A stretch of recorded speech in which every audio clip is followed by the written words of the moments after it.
नमस्कार। आज हम बात करेंगे मिट्टी के बारे में। आप सब आजकल सुन रहे हैं कि मिट्टी खराब हो रही है, मिट्टी ख़त्म हो रही। मिट्टी पहली बात तो कभी नहीं ख़त्म हो सकती और कभी ख़राब नहीं हो सकती, लेकिन मिट्टी के जो जीवाणु हैं वो ज़रूर ख़त्म हो रहे हैं। जो 6 इंच की टॉप सॉइल होती है, जिसको बनने में लाखों साल लगते हैं, वो सॉइल पे कंस्ट्रक्शन हो रहा है। जो एग्रीकल्चर लैंड थी, अब वो रहवासी इलाकों में काम में ली जा रही। वहाँ पे बिल्डिंग्स, घर, कॉलोनीज़, नगर बन रहे हैं, तो वो कम होता जा रहा है एरिया।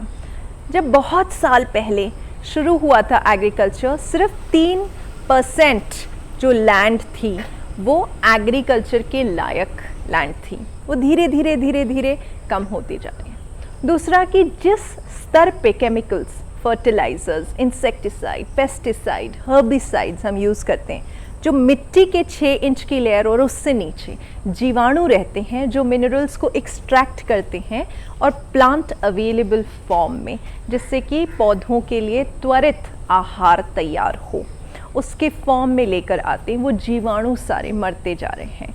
सबसे आसानी से जो सभी को दिखाई देते हैं वो अर्थवॉर्म्स हैं, केंचुए। केंचुए कई तरह के होते हैं। 3 प्रमुख तरह के केंचुए वो होते हैं जो ऊपर से नीचे घूमते हैं, जो ऊपर की सतह में रहते हैं और जो सबसे नीचे रहते हैं। तो केंचुए ख़त्म होते जा रहे हैं। उसके बाद में ऐसे बहुत सारे और माइक्रो ऑर्गेनिजम्स हैं, जैसे प्रोटोजोआ, नीमेटोड्स, माइकोराइजा, फंगस की कई प्रजातियाँ, बैक्टीरिया की कई प्रजातियाँ जैसे सूडोमोनास, ट्राइकोडर्मा, ये सब खत्म होते जा रहे हैं और इसीलिए इनको डालना पड़ रहा है मिट्टी में।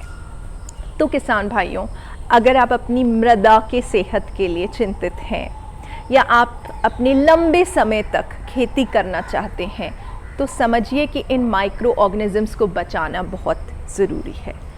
सॉइल बहुत ज़रूरी है। जिस दिन सॉइल, जो कि उपजाऊ मिट्टी है, वो ख़त्म हो जाएगी, उस दिन ह्यूमन स्पीशी भी ख़त्म हो जाएगी।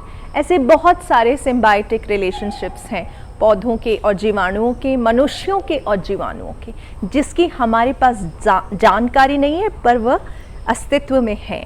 तो ये समझना बहुत ज़रूरी है कि मृदा को बचाना सिर्फ किसान की जिम्मेदारी नहीं है, अपितु हर व्यक्ति जो खाना खाता है और सेहतमंद रहना चाहता है, उसकी जिम्मेदारी है।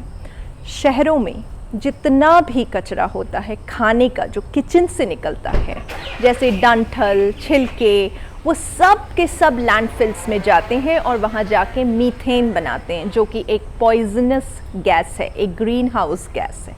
ये सब खेत में वापस जाना चाहिए।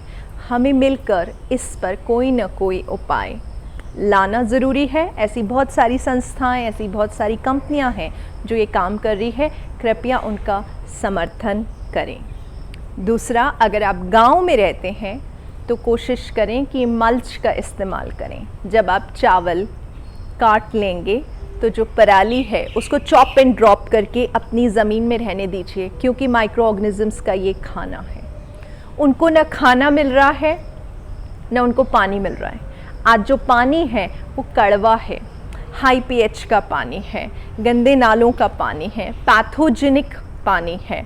तो ज़रूरी है कि हम 6.5 से 7.5 जो पीएच लेवल है मिट्टी का, उसको बरकरार रखें। और वो आप, मैं, कोई मशीन या कोई दवा नहीं कर सकती, वो माइक्रो ऑर्गेनिजम्स ही कर सकते हैं।